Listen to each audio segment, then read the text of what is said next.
प्यारे साथियों, नमस्कार। स्वागत है आप सभी का टारगेट फॉर आईक्यू में। मैं हूं सत्येंद्र। देखिएगा, आने वाले एग्जाम खासकर आपका Uttarakhand PCS, Uttarakhand judiciary, Bihar PCS 71st, और उसके लिए हम इस वीडियो में मई मंथ की करंट अफेयर को डिस्कस करेंगे और बहुत बहुत इंपॉर्टेंट टॉपिक है।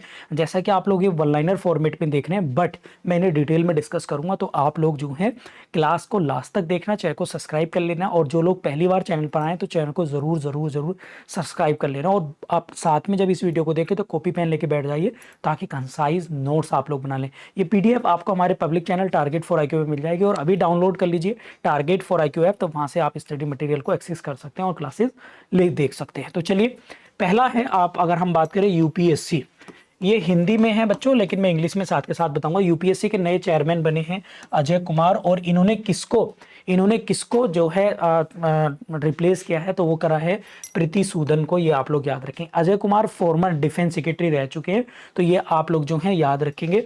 वेरी वेरी इंपॉर्टेंट है। अब यूपीएससी अगर देखें तो आर्टिकल 315 से 323 हम लोग पढ़ते हैं, और ये एक कॉन्स्टिट्यूशनल बॉडी है, यानी एक संवैधानिक संस्था है जो भारत में सिविल सर्विस एग्जामिनेशन को कंडक्ट जो है वो कराती है। और आर्टिकल 315 से 323 तक है। पार्ट 14 में हम लोग इसको पढ़ते हैं इंडियन कॉन्स्टिट्यूशन में, तो ये आप लोग याद रखेंगे। ठीक है, क्लियर? किसी को कोई दिक्कत तो नहीं? चलिए, और अगर हम बात करें तो बच्चों इसमें जो है एक चेयरमैन होता है, अदर मेंबर्स होते हैं। हालांकि अदर्स मेंबर्स कितने होते हैं ये संविधान में नहीं है, पर जनरली 10 होते हैं, और ये जो है लगभग या तो 6 वर्ष या फिर 65 साल तक जो है मैक्सिमम अपनी टेन्योर कार्यकाल जो है निभा सकते हैं। तो ये बात आप लोग जो है याद रखेंगे। ठीक है, एक एक चीज को मैं डिटेल से बच्चों आप लोगों को बताने वाला हूं, तो ये आप लोग जो है याद रखेंगे। अब कमेंट बॉक्स में बताइए कि भारत में सिविल सेवा का जो है वो फादर किसे कहा जाता है, ये आप लोग मुझे बताइए। ठीक है, तो चलिए, नेक्स्ट है अंतरराष्ट्रीय बुकर पुरस्कार 2025। तो ये मिला है किसको? वो मिला है भानु मुश्ताक को। और कौन सी पुस्तक के लिए? हार्ट लैम्प के लिए। तो अंतरराष्ट्रीय बुकर पुरस्कार this is related to the literature, यानी साहित्य से संबंधित है, तो ये आप लोग जो है याद रखेंगे। ठीक है, क्लियर? अब ये ओरिजिनली जो रिटिन है हार्ट लैम्प बच्चों, ये इंग्लिश के लिए दिया जाता है, बट ये जो लिखा है तो वो कन्नड़ भाषा में जो है कन्नड़ भाषा में ये लिखा गया है। ओरिजिनली कन्नड़ भाषा में इसको ट्रांसलेट जो है वो करा है, और ट्रांसलेट करा है किसने? दीपा, आप लोग लिखेंगे दीपा बख्शी ने, दीपा बस्ती ने इसको जो है ट्रांसलेट किया है। तो ये इंपॉर्टेंट क्वेश्चन आप लोगों को बन जाते हैं। ठीक है, क्लियर? नेक्स्ट है विश्व प्रेस स्वतंत्रता सूचकांक, वर्ल्ड प्रेस फ्रीडम इंडेक्स। तो ये इसमें भारत की रैंक जो है बच्चों वो 151 है, और पहले नंबर पर है नॉर्वे। ये बहुत बहुत इंपॉर्टेंट क्वेश्चन है, और इस बार की रैंक थोड़ी ठीक आई है, लेकिन लास्ट ईयर जो हमारी रैंक और भी खराब थी, तो ये आप लोग याद रखेंगे। लास्ट ईयर हमारी जो रैंक थी बच्चों 2024 में, तो वो थी 159, ये आप लोग याद रखेंगे, 159। इस बार हमारी जो रैंक है वो है 151। ठीक है, पहले नंबर पर है बच्चों नॉर्वे, दूसरे नंबर पर है आप लोगों का एस्टोनिया, और तीसरे नंबर की अगर हम बात करें तो तीसरे नंबर पर है आप लोगों का नीदरलैंड। ये आप लोग याद रखेंगे। ठीक है, तो एक एक चीज को जो है आप अच्छे से इसको कवर अप करते हुए जो है चलेंगे। ठीक है, और सबसे लास्ट अगर हम बात करें 180 रैंक आई है इरिट्रिया की, तो ये आप लोग जो है याद रखेंगे। सबसे लास्ट खराब रैंक जो है वो है इरिट्रिया, यानी लास्ट में जो है वो है आपकी जो कंट्री का नाम है वो है इरिट्रिया। ठीक है, किसी को कोई दिक्कत तो नहीं भाई? तो ये चीजें आप लोग जो है याद रखेंगे। नेक्स्ट जो क्वेश्चन है आप लोगों का, तो नेक्स्ट क्वेश्चन है खेलो India youth games 2025। Very very important है बच्चों। अब खेलो इंडिया यूथ गेम में अगर पहले नंबर पर है महाराष्ट्र, याद रखेंगे। मेजबान कौन था बच्चों? बिहार राज्य था मेजबान, यानी मेजबान मतलब जो होस्टिंग कंट्री है अगर हम बात करें। तो खेलो इंडिया याद रखेंगे, होस्टिंग कंट्री बिहार, पहले नंबर पर महाराष्ट्र है, तो ये आप लोग जो है याद रखेंगे। ठीक है, और इसमें अगर हम बात करें तो इसका जो इनोग्रेट है वो प्रधानमंत्री मोदी जी ने जो है वो किया था। ठीक है, क्लियर? किसी को कोई दिक्कत तो नहीं है? चलिए, इसके साथ साथ अगर हम बात करें HDI ह्यूमन डेवलपमेंट इंडेक्स 2023, यानी ह्यूमन डेवलपमेंट इंडेक्स 2023 मतलब इसमें भारत की रैंक 130 है, और पहले नंबर पर है आइसलैंड। ये आप लोग जो है याद रखेंगे। ठीक है, पहले नंबर पर कौन है? वो है आपका आयरलैंड। ठीक है, किसी को कोई दिक्कत तो नहीं भाई? चलिए, अब नेक्स्ट मैं आप लोगों को एक चीज और बताना चाहूंगा बच्चों, वो ये कि जो आपके खेलो इंडिया यूथ गेम्स हैं, खेलो इंडिया यूथ गेम्स में टॉप 3 कंट्रीज आपको पता, टॉप 3 स्टेट आपको पता होनी चाहिए। पहला तो भाई महाराष्ट्र हो गया, दूसरा आप लोगों का है हरियाणा, तीसरा हरियाणा हो गया, और तीसरा है आप लोगों का राजस्थान, ठीक है। और 15वें नंबर पर है आपका बिहार, जो होस्टिंग कंट्री थी, होस्टिंग स्टेट था। तो ये भी आप लोग नोट कर लेंगे, ठीक है। तो यहाँ से एक एक क्वेश्चन जो है इंपॉर्टेंट है, एग्जाम के पॉइंट ऑफ व्यू से आप लोगों को बन सकते हैं। नेक्स्ट हमारा जो है बच्चों HDI 2023 को देखेंगे। 2023 में इंडिया की रैंक 130 है और पहले नंबर पर है आइसलैंड। ये कई बार एग्जाम में क्वेश्चन बन चुका है, ये आप लोग याद रखें। इसको रिलीज कौन करता है बच्चों? तो इसको रिलीज करता है, अगर हम बात करें तो इसको रिलीज करता है UNDP, और UNDP की स्थापना हुई थी, यूनाइटेड नेशन डेवलपमेंट प्रोग्राम। तो ये आप लोग जो है याद रखेंगे। और अगर हम बात करें तो HDI ये 3 पैरामीटर्स पर निकलता है। 3 पैरामीटर्स पे कौन कौन से बच्चों? तो आप लोग नोट करेंगे, एक तो है हेल्थ, दूसरा है इनकम, और तीसरा है आप लोगों का एजुकेशन। तो ये आप लोग जो है याद रखेंगे, ठीक है। और चौथा एक और है बच्चों, वो है लिविंग कंडीशन। तो लिविंग कंडीशन, इन 4 पैरामीटर्स पर HDI को जो है वो जारी किया जाता है। और पहली कंट्री है आइसलैंड, दूसरे नंबर पर है बच्चों नॉर्वे। आप लोग नोट कर लेंगे, दूसरे नंबर पर क्या है? वो है नॉर्वे, ठीक है। तो भारत की रैंक आप लोगों को याद रखनी है। 2023 की कितनी रैंक है? 130वीं है। और 2022 में जो रैंक थी भारत की, 2022 वाली आप लोग नोट करेंगे, तो वो थी 133। किसी को कोई दिक्कत तो नहीं? जल्दी बताइए फटाफट से, ठीक है। नेक्स्ट हमारा जो क्वेश्चन है बच्चों, वो है मिस वर्ल्ड 2025। तो वो है सुचिता चुआंगश्री, ये है थाईलैंड की सुचिता चुआंगश्री। तो ये काफी इंपॉर्टेंट क्वेश्चन जो है आप लोगों का बन सकता है, ठीक है। अगर हम बात करें भैया मिस वर्ल्ड, तो ये आप लोग याद रखेंगे, ये इसका जो सम्मेलन था, ये बच्चों हैदराबाद में होस्टिंग किया गया था। हैदराबाद भारत में ये होस्ट किया गया था, ये सेरेमनी आप लोग याद रखेंगे। और ये सुचिता जो है, ये थाईलैंड की फर्स्ट वुमेन बनी है जो विश्व सुंदरी जो है वो बनी है।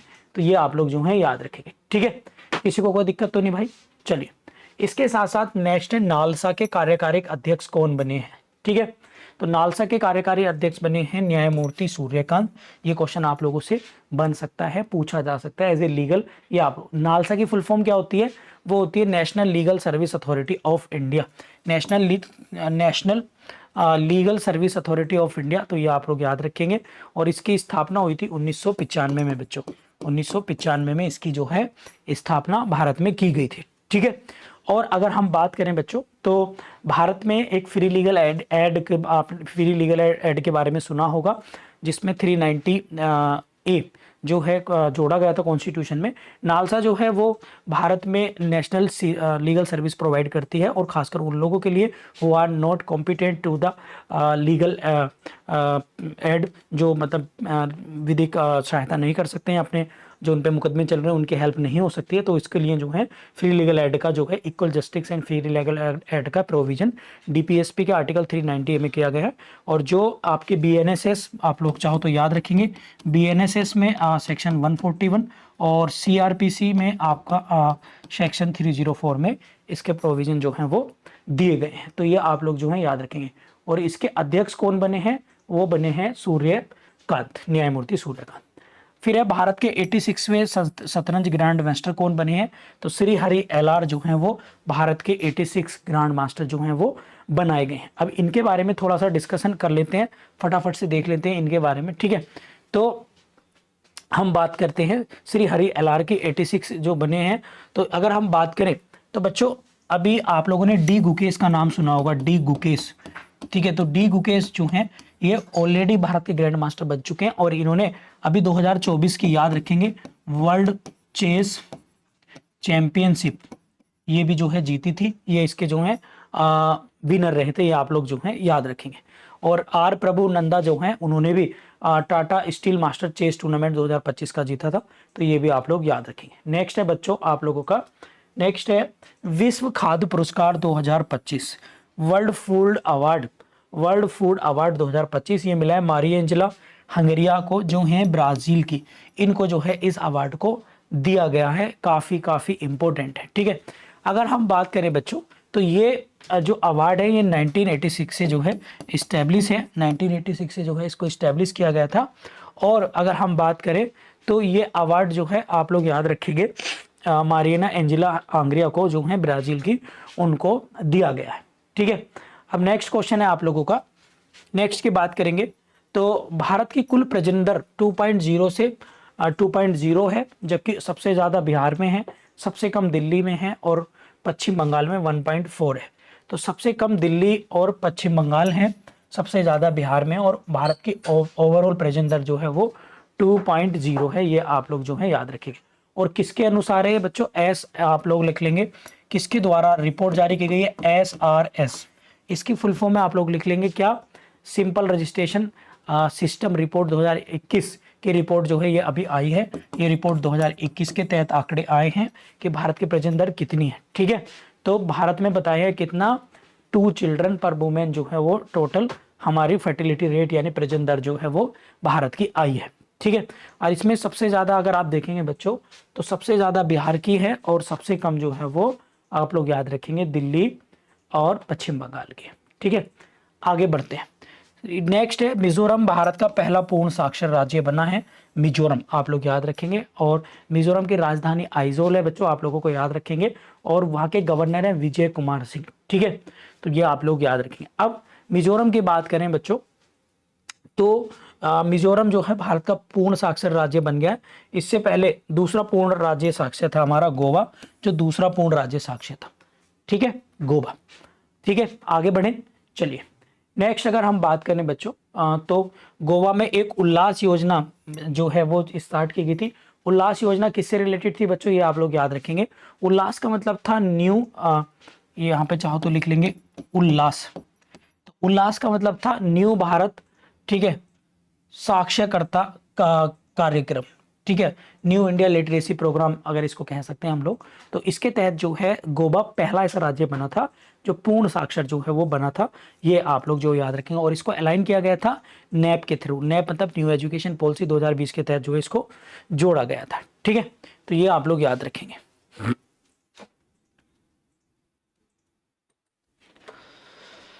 तो प्यारे बच्चों अगला जो क्वेश्चन है हमारा वो है ऑपरेशन ओलिविया। तो ऑपरेशन ओलिविया काफी इंपॉर्टेंट है एग्जाम के पॉइंट ऑफ व्यू से, खासकर ये उड़ीसा राज्य से जुड़ा है, तो आप लोग इसको याद रखेंगे। ऑपरेशन ओलिविया ये किससे संबंधित है, ओलिव रिडले कछुओं की रक्षा हेतु ओडिशा की तर्ज पर। ओडिशा की राजधानी क्या है, भुवनेश्वर। लिंगराज कोणार्क टेम्पल और आपका जगन्नाथ टेम्पल जो है वो उड़ीसा में है। उड़ीसा में चिल्का झील भी है और उड़ीसा में कोणार्क टेम्पल है, आप लोग याद रखेंगे। और हीराकुंड डैम भी है महानदी पर। ठीक है, तो ये आप लोग याद रखेंगे, इंपॉर्टेंट है एग्जाम के पॉइंट ऑफ व्यू से। ठीक है, किसी को कोई दिक्कत तो नहीं। और हर साल लाखों कछुए के बच्चे जो हैं, ओवरविडले कछुए जो हैं हर साल बच्चे देने यहाँ पर ओडिशा की कोस्ट पर जो हैं वो आते हैं। ठीक है, नेक्स्ट है आप लोगों का भारत ने ट्रैकोमा जो है को समाप्त कर दिया है। दक्षिण पूर्व एशिया में तीसरा देश जो है वो भारत बना है। तो हाल ही में ट्रैकोमा को खत्म करने वाला भारत कौन सा देश बना है, तो आप लोग याद रखेंगे ये बना है तीसरा देश। ठीक है, किसने डिक्लेयर किया है ये करा है WHO ने, यानी आप लोग याद रखेंगे WHO यानी वर्ल्ड हेल्थ ऑर्गेनाइजेशन। और WHO की स्थापना हुई थी 7 अप्रैल 1948 में, ये आप लोग याद रखेंगे।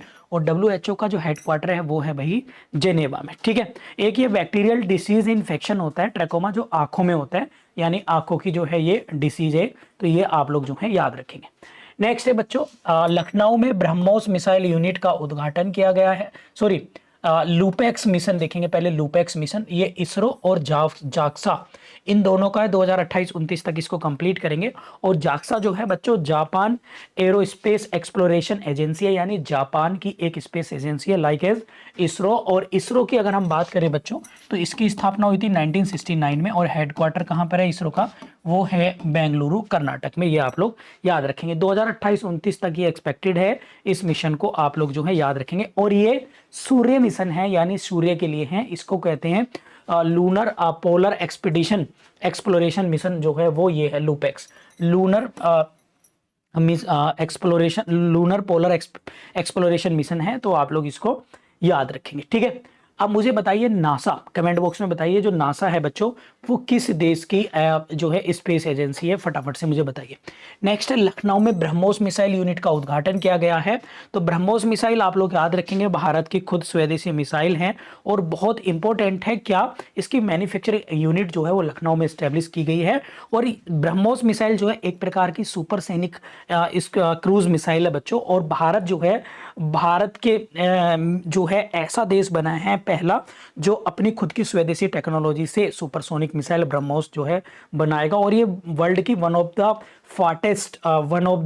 फास्टेस्ट क्रूज जो है मिसाइल है, याद रखेंगे। और भारत ने जो है अगर हम बात करें तो अभी ब्रह्मोस मिसाइल जो है वो एक्सपोर्ट करी है किसको, फिलीपींस को, ये भी आप लोग याद रखेंगे, ठीक है। और ये मिसाइल ऐसी होती है बच्चों जो सुपरसैनिक, सबमरीन, शिप, इसके साथ एयरक्राफ्ट, लैंड कहीं से भी इनको लॉन्च किया जा सकता है आसानी से, कोई दिक्कत नहीं है।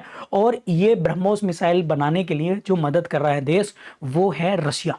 आप लोग जो है रशिया को भी याद रखेंगे, रशिया जो है इसमें हमारी मदद कर रहा है, हेल्प कर रहा है, ये आप लोग याद रखेंगे। लगभग यहाँ पर 300 करोड़ रुपए का बजट जो है वो आवंटित हुआ है, रखा गया है ब्रह्मोस मिसाइल के लिए, ठीक है।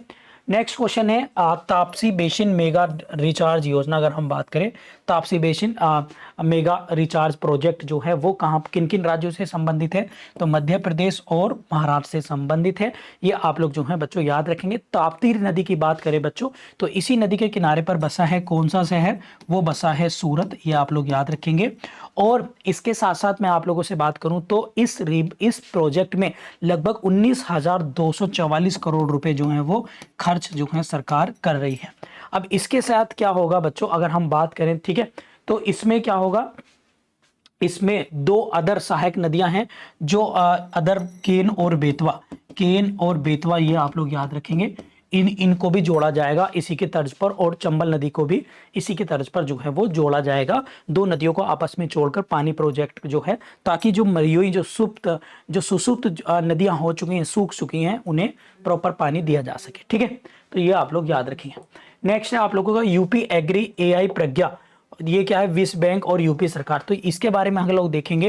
तो ये क्या है बच्चों, एक क्वेश्चन यहाँ से आप लोगों को बन सकता है, काफी इंपॉर्टेंट है एग्जाम के पॉइंट ऑफ व्यू से, ठीक है। तो यूपी एग्री एंड एआई प्रज्ञा क्या है, ये उत्तर प्रदेश सरकार ने जो है दो जो है एप्लीकेशंस जो है वो लॉन्च की है। और ये क्या है, अगर इनिशिएटिव लिया है भारत ने, और अगर हम बात करें किसको लिए, ताकि उत्तर प्रदेश में किसानों की आय जो है वो बढ़ सके। और इसमें हेल्प कर रही है कौन, विश्व बैंक जो है हमारा हेल्प करेगी किसानों की आय दुगना बढ़ाने के लिए, ठीक है। इसके बाद है बच्चों पहलगाम आतंकवादियों के हमले के बाद ऑपरेशन सिंदूर भारत सरकार ने चलाया है। ऑपरेशन सिंदूर काफी इंपॉर्टेंट है और ये लॉन्च किया गया था 7 मई। बच्चों डेट याद रखेंगे आप, 7 मई को भारत सरकार ने इसे लॉन्च किया, 7 मई को आप लोग जो है याद रखेंगे, ठीक है। किस किस के खिलाफ ये चलाया गया था, तो आप रखेंगे जैश ए मोहम्मद और लश्कर-ए-तैयबा के खिलाफ, और हिजबुल मुजाहिदीन जो आतंकवादी ग्रुप हैं उनके खिलाफ जो है चलाया गया था। भारत ने 9 टारगेट लोकेशन पर ब्लास्ट किया, और इसमें जो है भारत ने राफेल जेट विमान का जो है वो यूज किया था, ये आप लोग जो है याद रखेंगे, ठीक है। और भारत का एक एयर डिफेंस सिस्टम है S-400, इसने भारत पर जो है भारत को अमेरिकी जो पाकिस्तानी हमारे यहाँ पर ड्रोन आ रहे थे उनसे भारत को बचाने का काम किया है, ठीक है। तो किसी को कोई दिक्कत तो नहीं। अब मुझे आप बताइए कमेंट बॉक्स में, भारत और पाकिस्तान के बीच में कितनी बार जो है वो युद्ध हो चुके हैं। इसके बाद है भारत के 35वें विदेश सचिव बने हैं विक्रम मिस्त्री, आप लोग याद रखेंगे। नेक्स्ट मैं कुछ फटाफट जल्दी बता देता हूं आपको। यमन के प्रधानमंत्री बने हैं सलेम साहले बिन ब्राइक। पहला अंतर्राज्यीय चीता कॉरिडोर एमपी और राजस्थान के बीच में बना है। भारत का पहला जीनोम संपादित चावल ICAR Indian council of agriculture research, और जो वो बनाया किस्पर कैस 9 टेक, ठीक है। हैदराबाद भारत का AI गोल्ड ATM भारत का हैदराबाद में लगा है। ऑस्ट्रेलिया के प्रधानमंत्री कौन है, एंथनी अल्बनीज दोबारा से पुनः निर्वाचित हुए हैं। मोनाको GP में F2 रेस जीतने वाले पहले भारतीय बने कुश मैनी, ये आप लोग याद रखें। प्रधानमंत्री मोदी की अध्यक्षता में नीति आयोग की 10वीं बैठक हुई है। और नीति आयोग याद रख लेना बच्चों, इसके अगर हम बात करें तो सभी स्टेट्स के मुख्यमंत्री इसके मेंबर होते हैं, साथ ही साथ इसमें एक CEO होता है, एक वाइस प्रेसिडेंट जो है होता है। और ये 1 जनवरी 2015 में नीति आयोग जो है वो बना था। भारत के उष्ण विभेदन मौसम पूर्वानुमान प्रणाली ये किसने विकसित करी है? भारत ने भी विकसित करी है। यशोदा एआई पहल NCW national commission of women ने इसको चालू किया है। भारत की एशियाई उत्पादकता संगठन एपीओ की अध्यक्षता भारत ने की है। और सूडान के प्रधानमंत्री बने कामिल इदरीस। ठीक है, तो ये थे मई मंथ के कुछ इंपॉर्टेंट करंट अफेयर जो मैंने डिटेल में डिस्कस करने की आप लोगों के साथ कोशिश करी है। अगर वीडियो कैसी लगी तो कमेंट बॉक्स में जरूर बताइएगा। Thank you.